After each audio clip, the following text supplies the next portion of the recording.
அவங்க ஏன்டா அப்படி எல்லாம் பண்ண போறாங்க? நீ தப்பா புரிஞ்சுக்கிட்டடா. போதும் பாட்டி. முதல்ல இவங்க ரெண்டு பேரும் எதுக்கு வீட்டுக்குள்ள தங்க வச்சு சொல்லுங்க முதல்ல. உனக்கு என்ன பைத்தியமா?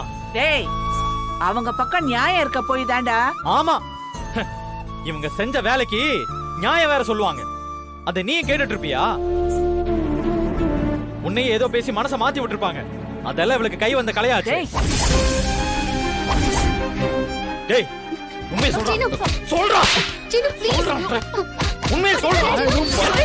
இப்ப நீ சொல்லல கொன்றுவேன். விடுடா. ஏய், இங்க பாரு. நான் உன்னை அடிக்க வேணான்னு பாக்குறேன். ஒழுங்கு மரியாதையா சொல்லிரு. சொல்றா சொல்றா. சொல்லுன்றல. ஏன்டா அப்படி பண்றீங்க? அவன் பாவம்டா. அவன் தான் ஏதோ பண்ணல சொல்றான்ல, அப்புறம் என்னடா? ப்ளீஸ் சித்தப்பா, கதிர் எதுவும் பண்ணல. டேய், இங்க பாரு, நான் என்ன சொன்னாலும் நீங்க நம்ப போறது இல்ல. அப்பவே நான் சொல்றதை கேட்டிருந்தா இவ்வளவு தூரம் நடந்திருக்காது இல்ல. எவ்வளவு வேணாலும் அடிங்க, நான் வாங்கிக்கிறேன். ஆனா சத்தியமா நான் தனாவை எதுவும் செய்யலடா. டேய் சீனு, அவன் எதுவும் செய்யலடா. இத பாரு, நேத்துல இருந்து என்ற கூட தான் இருக்கிறாங்களாக்கும்.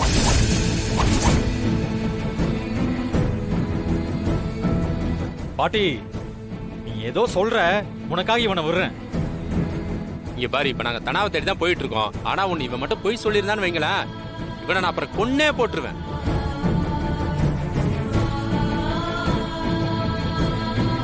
டேய் சின்னு, வாடா.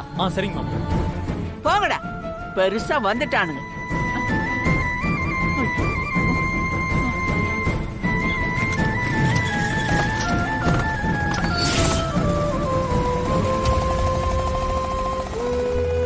கதிர், ஐம் சாரி. எல்லா பழியும் உன் மேல விழுது. விடுமாயா, நீ என்ன பண்ணுவ? என் நேரம் அப்படி இருக்கு. ஆனா இப்பவும் சொல்றேன், எனக்கு அந்த புவனேஸ்வரி மேலதான் சந்தேகமா இருக்கு. அப்ப அவகிட்டயே போய் கேட்கலாம்.